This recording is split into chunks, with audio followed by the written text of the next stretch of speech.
मेरे निर्णय हमेशा गलत हो जाते हैं। मैं कितना भी अच्छा सोचकर निर्णय लेता हूँ, मुझे उसका परिणाम प्रतिकूल ही प्राप्त होता है। जैसे अपने व्यक्तिगत जीवन के लिए भी कोई, जैसे अपने लाभ के लिए भी अगर कुछ काम करें, किसी को नुकसान ना हो, अपना लाभ हो, अपना, ऐसा सब कोई प्रयास करता है। लेकिन वो भी उल्टा ही हो जाता है, आए उल्टा हो जाता है। हाँ, तो कोई न कोई कर्म का प्रारब्ध का ऐसा टांग मारता है जो हमें सुख ना मिलने दे। पक्का समझना। नहीं, कोई कोई ऐसे हैं कि बिना प्रयास के अरबपति घर में जन्मे हैं और बिल्कुल ना उतनी बुद्धि है और ना उतने उनके कोई कर्म है इस जन्म में, और ऐसा सुख भोग रहे हैं कि आप देख लो, कोई बुद्धि नहीं है इस कोटि की, और बड़े बुद्धिमान, बहुत बुद्धि तेज है और बहुत कर्म प्रवीण है, कर्म करने में भी बहुत संभाल के करते हैं, लेकिन फल में उनके हाथ नहीं लगता, क्योंकि पूर्व का कर्म हमें हर क्षण बाधा पहुंचाए चला जा रहा है। तो हमको दबना नहीं है। अगर हमको इस जन्म में उन्नति प्राप्त करनी तो भजन जरूर, भजन ही काट सकता है आपके कर्म, और कोई प्रवीणता काम नहीं करेगी। भजन बल से हम बढ़ सकते हैं। जो लोग को, जिनको ये दिखाई देता है ना कि वो पाप कर्म कर रहे हैं, वो बढ़ रहे हैं, वो उनका पूर्व का पुण्य है और उनको बढ़ने दिया। और जो अभी पाप कर्म कर रहे हैं, और जब वो पुण्य क्षय होगा और पूर्व का पाप मिलेगा तो विध्वंस हो जाएंगे, पक्का समझ लो और आंख खोल के देख लो। तो दुराचारी, अधर्माचरण करने वाला, पापाचरण करने वाला सरसब्ज दिखाई दे तो ये समझ लेना उसकी अंतिम इच्छा पूर्ति की जा रही है, अब इसका नाश निश्चित है। लेकिन धर्म पूर्वक जो चल रहे हैं वो बहुत कष्ट पा रहे हैं। ये बिल्कुल विश्वास रखें कि हमारे पाप नष्ट हो रहे हैं और मैं आगे उन्नति को प्राप्त होऊंगा। पर धर्म का चलना और भगवान का स्मरण करना ये सतत बनाए रखे, तोड़े ना, तो आज नहीं तो कल जरूर प्राप्त होगा। किसी भी धर्मात्मा के जीवन में देख लो तो उसका जीवन दुखमय मिलेगा, पक्का मिलेगा, और जब परिणाम आएगा तो निहाल हो जाओगे। बस चुप रहो। किसान भी फसल बोता तो 6 महीना लगता है। कि ऐसा नहीं कि गेहूं फेंक दिया दूसरे दिन वो 50 बोरा वहां से गेहूं ले आया, ऐसा नहीं है। वो जब 4-5 महीने सेवा करता है, तब जब फसल पर, तब वो 50 बोरा, एक बोरा फेंका तो 50 बोरा वहां से लाता है। तो ये सत्कर्म, भगवान नाम जब, भले अवनति आज हो रही लेकिन आपको शांति रहेगी, आपका चित्त प्रसन्न रहेगा और आप डिप्रेशन में नहीं जाएंगे। आगे आपकी उन्नति निश्चित होगी, ये विश्वास कर लीजिए, पक्का विश्वास कर लीजिए। जो धर्म से चलता है वो एक दिन उन्नति को प्राप्त होता है। जैसे सुदामा जी, तो एक दिन सुदामापुरी बनी कि नहीं। एक दिन था कि घर में लौट के जब आते तो पत्नी पूछती कुछ लाए क्या, बोले कुछ नहीं मिला। तो तुलसी दल जो भोग भी अर्पित करती वही 3-4 हिस्सों में करके, जब कई दिन हो गए तो उन्होंने कहा कि हम तो जी सकती हैं, आप जी सकते हैं, लेकिन ये बच्चे नहीं जी सकते। कैसे? वो श्री कृष्ण श्री कृष्ण श्री कृष्ण श्री कृष्ण, कृष्ण कृष्ण करते रहते हो ऐसा। तो एक दिन भगवान ऐसे प्रसाद पा रहे थे, भोगारोग रहे थे, तो ऐसे प्रथम कवर ही ऐसे करके ऐसे हो गए। तो रुक्मिणी जी ने कहा ये स्थिति आपकी तब होती जब कोई भक्त दुखी होता है। कौन भक्त दुखी? तो उनका, मेरे एक मित्र हैं बचपन के सुदामा जी, कई दिन हो गए आज उनके घर में भोजन नहीं। बोले प्रभु आपका मित्र भोजन नहीं, आप इशारा करो त्रिभुवन की राज्य लक्ष्मी, क्योंकि महालक्ष्मी का अवतार है रुक्मिणी जी। बोले इशारा तो तब करे ना जब उसके अंदर इच्छा हो, उसके अंदर इच्छा ही नहीं। तो रुक्मिणी जी ने कहा प्रभु अब हम नहीं सह सकती, आप जाओ और इच्छा जागृत करो। तो उनका उसके हृदय में तो नहीं जागृत कर सकता। सुदामा इतना निष्काम भक्त है कि उसके हृदय में इच्छा जागृत नहीं कर सकता, उनकी पत्नी के हृदय में इच्छा जागृत कर सकता हो। तो भगवान एक भिक्षुक के रूप में गए, कहा भिक्षाम दे। तो अतिथि धर्म का ज्ञान रखने वाली सुदामा जी की पत्नी निकली और उन्होंने कहा कि मैं आपको भिक्षा नहीं दे सकती, क्योंकि मेरे यहाँ एक संतान हुई है जिससे मैं अपवित्र हूँ।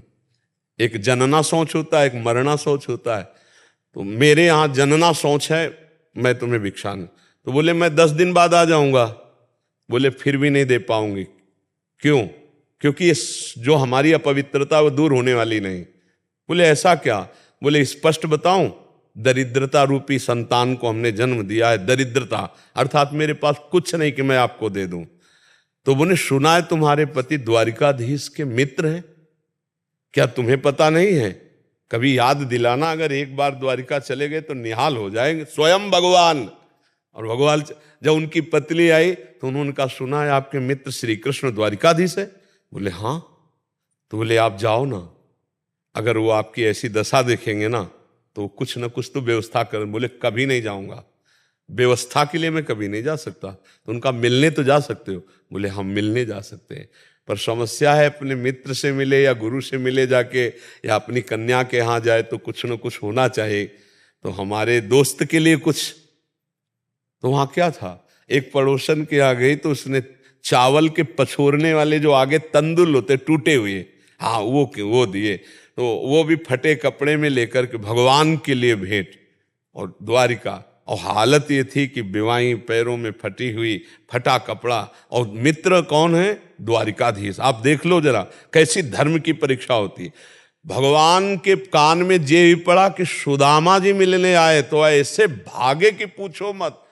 सबके होश उड़ गए कि ब्रह्मा जी और शंकर जी यहाँ आते हैं तो उनको भी इंतजार करना पड़ता है, लेकिन एक शब्द सुना सुदामा जी आए तो बावरे होकर भगवान भाग पड़े, और ऐसे जाकर हृदय से लगे और रुक्मिणी जी के पलंग में आकर भगवान ने बैठा ला, रुक्मिणी जी और आप स्वयं चरण धोए। भगवान की देखो, भक्त के चरण, पग चापू और सेज बिछाऊं, नौकर बनूं हजाम, हाकू बैल बनो गडवारो, बिना तनख्वाह रथवान, यही तो मेरे मन में ठड़ी भगत मेरे मुकुटमणि। और भगवान के अश्रु प्रवाहित हो रहे सुदामा जी की दशा देखकर। बार बार चेहरे की तरफ देखते हैं, बार बार चरणों की। सुदामा जी के अश्रु चल रहे हैं कि करुणा निधान, अखिल कोटि ब्रह्मांड नय के कौन सी लीला कर रहे हो। रुक्मिणी जी जल डाल रहे हैं, भगवान चरण पखार रहे हैं। 2-4 दिन आराम से रहे। सुदामा जी ने कहा प्रभु चले? बोले हाँ। सुदामा जी मन ही मन हंस रहे कि कह रही थी चले जाओ, कुछ व्यवस्था कर देंगे। हमारे श्री कृष्ण इतने निरपेक्ष है कि जानते इस दरिद्र ब्राह्मण को कुछ दे देंगे तो मेरा भजन भूल जाएगा, इसलिए कितने कृपालु है। अच्छा प्रभु, तो बोले जो एक कपड़े नए वाले हैं ना, इनको रख दो, नहीं रास्ते में कोई चोर परेशान करेगा, अपने पुराने पहन लो। सुदामा जी ने पहन लिया कि बहुत कृपालु, उनको कोई निरपेक्ष है वो। भगवान ऐसे चल रहे लीला में, कहा इधर से चले जाना। सुदामा जी को लगा था कि 2-4 असरफियां होंगी तो 2-4-10 दिन के लिए अन्न आदि, इधर से चले जाना, जाके आप इधर से मुड़ जाना तो जल्दी पहुंच जाएंगे। बोले प्रभु आपकी कृपा, बिल्कुल सहज में पहुंच जाएंगे। मतलब कुछ नहीं दिया, कुछ नहीं। भगवान ने सुदामा जी को तंदुल निकाल नहीं रहे थे, जबरदस्ती छील कर पाए, और सुदामा जी को कुछ नहीं दिया प्रगट में। सुदामा जी बहुत प्रसन्न हो रहे हैं कि मेरे श्री कृष्ण परम कृपालु हैं, क्योंकि उन्होंने माया या कोई भोग इसलिए नहीं दिया कि हमारा चित्त प्रभु के सिवा और कहीं न जाए। ऐसे मगन होते वहां पहुंचे तो दृष्टि गई कि हमारा नगर तो इसी क्षेत्र में था, ये तो पूरी द्वारिकापुरी है। पूछा लोगों से तो बोले यहाँ एक हमारे सुदामा जी थे, उन्हीं की सुदामापुरी है। जब देखा पत्नी आरती करने आ रही है, आप जैसी द्वारिकापुरी वैसी सुदामापुरी की रचना हो गई। ये हर भक्त के जीवन में होता है, पर डिगना नहीं चाहिए, मतलब कमजोर नहीं पड़ना चाहिए। तो हम कह रहे हैं आज तुम्हारा समय कमजोर है, लेकिन आज का जो तुम बीजारोपण कर रहे हो धर्म का, भजन का, ये जब फलेगा तब आप निहाल हो जाओगे। इसलिए सबको हम ये शिक्षा दे रहे हैं कि कभी घबराओ मत, आज की परिस्थिति देखकर टूटो मत, तुम्हारा मंगल निश्चित होगा। Colonel A.K. सुगंधी जी। राधे राधे जी। राधे राधे महाराज जी। महाराज जी, मेरे पुत्र को असाध्य रोग है, इस हेतु मैं कुछ समय से अन्य मंत्रों का जाप कर रहा हूँ और कुछ रक्षा स्तोत्रों का पाठ करता। पिछले कुछ समय से आपके मन से गुरु स्वीकार कर लिया है और राधा नाम में रुचि जगी है। महाराज जी, क्या मैं आगे भी इन मंत्रों का जाप जारी रखूं या सिर्फ राधा नाम जाप करना ही कल्याणकारी होगा? एक कल्याणकारी और भगवत प्राप्ति तो समर्थ है राधा नाम, और यदि हमारी रुचि है तो हम जप सकते हैं। और असाध्य रोगों की निवृत्ति के लिए अब हमें पता नहीं को कितने पाप का कौन सा परिणाम उदय हुआ है, और उसका कितना मंत्र होगा या अव्यक्त है हमें पता नहीं ना। इसलिए थोड़ा मंत्र जपें और फिर परिणाम हमको अनुकूल न दिखाई दे तो हमें अश्रद्धा नहीं करनी है, क्योंकि हमको उसके उस कर्म का पता नहीं ना। जीव अनंत जन्मों में क्या क्या कर्म किए हैं, कितने कितने पाप किए हैं, अब वो किस संयोग से आपका किस पुत्र बना है। अब भगवान की कृपा हुई कि आपका पुत्र बना है आकर के, तो आप उसके लिए जो भागवतिक भाव कर रहे हैं, ये कृपा है भगवान की। नहीं ऐसे भी पिता का पुत्र हो सकता था जो अनादर कर देता, जो उसकी ऐसी स्थिति में उसका साथ ना देता। तो कम से कम भगवान ने आपको उसका पिता बनाया कि आप भागवतिक दान कर रहे हैं, नाम जप करके मंत्र। पर आपके लिए हम ये कह रहे हैं कि उसके सुधार ना होने पर अश्रद्धा न करना, क्योंकि कितना है इसका पता नहीं है, उसका प्रारब्ध कितना है और हमारा जाप कितना है। उस जब सकामता में आते हैं तब उसका अनुष्ठान पूरा करना होता है। जैसे उसका पाप है 100 ग्राम और हमारा भजन है 1 ग्राम, तो लाभ हमको दिखाई नहीं देगा, यद्यपि लाभ हुआ है, 1 ग्राम उसका पाप कम हुआ है, पर हमें लाभ नहीं मिलेगा। जैसे कई दिन के हम भूखे हों और 1 कवल पावें, तो हमारी भूख में 1 कवल जाकर कम तो किया, लेकिन हमें अनुभव में नहीं आएगा। जब तक वो हम आधा पेट नहीं होंगे तब तक मुझे अनुभव नहीं आया। आधा पेट होने पर लगा हाँ अब स्वाद आएगा। ऐसे ही उस अगर हमारा पाप इतनी सीमा का और उसी सीमा का भजन, तो तत्काल परिवर्तन शुरू हो जाएगा। पर अब उस अव्यक्त है, वो प्रारब्ध है, वो हमारी समझ में नहीं आ रहा कि कितना है। इसलिए हमें अश्रद्धा नहीं करनी है और नाम जप करते हुए अंदर से भाव करने कि प्रभु मैं इस जीवात्मा को नाम जप दे रहा हूं, इसका जैसे मंगल हो, इसका जैसे मंगल, ये छूट दे दीजिए, ये स्वस्थ ही हो जाए खास बात नहीं है, इसका मंगल होना चाहिए। हे मंगल भवन प्रभु, इस जीव का हमारे से पिता पुत्र का संबंध बना, अब इसका जैसे मंगल हो, इसलिए हम आपका मंत्र जप रहे हैं, आपका नाम जप रहे हैं और आपसे प्रार्थना कर रहे हैं कि इस जीव का मंगल हो। ये सबसे उत्तम बात रहती है। जे विधि प्रभु प्रसन्न मन होई, करुणा सागर कीजिए सोई। हे नाथ, जिससे आपका मन प्रसन्न हो और करुणा समुद्र वही कीजिए जिससे इसका परम मंगल हो। तो परम मंगल भगवान जानते हैं किस तरह से होगा। हमें बिल्कुल निरपेक्ष रहना चाहिए, निरपेक्ष रहना, आसक्त नहीं होना चाहिए, ममता नहीं करना चाहिए, हमें प्यार करना चाहिए। प्यार करते हैं भगवत संबंध को और ममता कहते हैं देह संबंध को। देह संबंध से यदि हम रहेंगे तो अश्रद्धा हो जाएगी, क्योंकि देह संबंध नाशवान है, शरीर कभी भी नष्ट हो सकता है। आपका विचार अगर देह संबंध की पुष्टता है भजन, तो फिर अश्रद्धा आने की संभावना है। और यदि भगवत संबंध है कि प्यारे इस रूप में आप आए हो, जब तक बनेगा तब तक हम तन से, मन से, धन से, भजन से आपकी सेवा करेंगे और आप जैसे प्रसन्न हो, आप जैसे मंगल हो। समझ पा रहे हैं? इसमें आपका भी कल्याण होगा और उस जीव का भी कल्याण हो जाएगा। जो अल्प बुद्धि वाले लोग भक्ति मार्ग में जहाँ कदम रखते हो, सत्संग सही ना मिल पाया, तो फिर उनकी अश्रद्धा हो जाती है कि हमको इतने दिन करते हुआ दुख पर दुख आता जा रहा, प्रतिकूलता आती जा रही, भक्ति से क्या मिला? तुम्हारी पीछे की फसल अब भोगनी पड़ रही और ये फसल तुम्हारी नवीन है जो आगे तुम्हें आनंद देने वाली। इस पर अश्रद्धा मत करो। वर्तमान के जो बोए हुए सदाचरण है, जो सद चिंतन है, जो सद भक्ति है, ये कभी व्यर्थ नहीं हो सकती। जब असद आचरण, पापाचरण व्यर्थ नहीं हुए, वो भोगने पड़ रहे, तो सदाचरण व्यर्थ कैसे हो जाएंगे? तो हमको और सदाचरण बढ़ाना चाहिए। पर अल्पज्ञता के कारण, पूरा ज्ञान ना होने के कारण वो लोग भक्ति से विमुख हो जाते हैं, फिर भटक जाते हैं, फिर अन्य कार्यों में लग जाते हैं, फिर वो कई तरह से मतलब परेशान। जैसे हमने कहा कि किसी भी भूत प्रेत आदि की किसी की ताकत नहीं है कि आपको कष्ट दे सके, जब तक आपका कर्म आपको कष्ट देने के लिए लागू नहीं होगा। और जब कर्म लागू हो गया, अब वो भूत बन के लागू होता है, या एक्सीडेंट बन जाता है, या रोग बन जाता है, या पिटाई करवा देता है, या दुश्मनी बन जाता है, या षड्यंत्र बन जाता है। आप बिल्कुल निर्दोष हो पर आपको दंड मिलेगा वर्तमान में, क्योंकि पूर्व का कर्म लागू हो गया है। ये सब बातें अज्ञानी को समझ में नहीं आती। उसने तर्क रखा, अज्ञान में तर्क उठता है ना कि अब जैसे किसी ने किसी को मारा, आप कह रहे हैं प्रारब्ध है, तो ऐसे तो अन्याय बढ़ता चला जाएगा। नहीं नहीं नहीं, ईश्वर से शासित है, नहीं आतंक अब तक सबको मिटा देता। आप विचार करो, जितने उनके हाथ से मरने हैं, विनाश लीला भी तो भगवान की है। जैसे सृजन लीला है, पालन लीला है, तो विनाश लीला है। तो विनाश लीला का डिपार्टमेंट है, विनाश लीला के लिए इंतजाम रखा है प्रभु का, नहीं रखा है इंतजाम?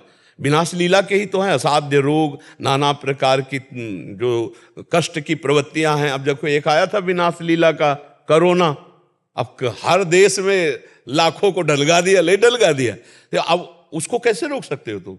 अब आया विनाश लीला का प्रारब्ध, तो एक रोग आया और पूर्व ऐसे मुश्किलें कोई बचा होगा? हाँ, प्रकृति का हर दंड शरीर को भोगना पड़ता है, जो जो हमने कर्म किए हैं। देखो, इसी प्रकृति में कर्म का परिणाम भोगने के लिए हमारा शरीर रचा गया है। अब इसमें जब हम चाहते हैं कि दुख कभी ना आवे, तो दुख देखो आ रहा है जबरदस्ती, हमें भोगना पड़ा। इसका मतलब मेरा कोई कर्म है। कोई ऐसे दुख नहीं दे सकता प्यारे, कभी नहीं दे सकता। हमारा कर्म ही उसकी बुद्धि में बैठता है जाकर, वही दुख हमें देता है। तो अब कर्म का नाश करना बड़ा कठिन होता है। कर्म हो जाना ये तो सहज होता है, लेकिन उसका नाश करना बड़ा कठिन होता है। एक कर्म, जैसे लोग कहते हैं कि इतना कष्ट भोगना पड़ेगा, भैया एक कर्म का फल। आप अभी यहां किसी के जान से मारने की चेष्टा कीजिए या किसी के साथ गलत आचरण करने की चेष्टा कीजिए। अब उसका होगा कि डंडा चलेगा पुलिस का, थाने जाओगे, हथकड़ी पड़ेगी, मुकदमा चलेगा, साल 6 महीना जितने दिन, फिर सजा होगी। हाँ, फिर सजा होगी, और इसके बाद जुर्माना भी हो सकता है। जुर्माना भी हो सकता है। अब आप विचार करो, कहते एक इतनी 10 मिनट की बात के लिए इतनी बड़ी सजा, तो ऐसे हमसे बहुत पाप कर्म हो गए। अच्छा, कुछ ऐसे हैं जिनके लिए यहां कानून दंड नहीं देता, बिल्कुल नहीं देता, लेकिन भगवान का कानून तो दंड देगा, क्योंकि वो जीव है। तुमने हिंसा की है, हर जीव के कर्म का फल भोगना पड़ता है, तुम जो हिंसा कर रहे हो। तो अब वो जब जीव का कर्म उनके ऊपर लागू होगा, कोई छूट थोड़ी है कि तुम्हारे लिए छूट है। जब लागू होगा तब भोगना पड़ेगा, और जब भोगना पड़ता है तब फिर आदमी कहता है कि क्या वो नहीं सुन रहा है। वो इसलिए नहीं सुन रहा है, कहीं विधान नहीं है किसी को कष्ट दे करके आप सुखी हो जाएं, ऐसा कहीं विधान नहीं। अगर ऐसा विधान है तो विधान ही नहीं है, किसी को कष्ट देकर सुखी होना नहीं है। तो अब वो जीव ने पूर्व में क्या कर्म किया है, अब अपने को तो पता नहीं। हाँ, सौभाग्य उसका ये है कि हम मनुष्य जन्म मिला, और दुर्भाग्य है कि उसका पाप कर्म उसको रोग के रूप में या मानसिक पीड़ा के रूप में किसी भी तरह आ सकता है।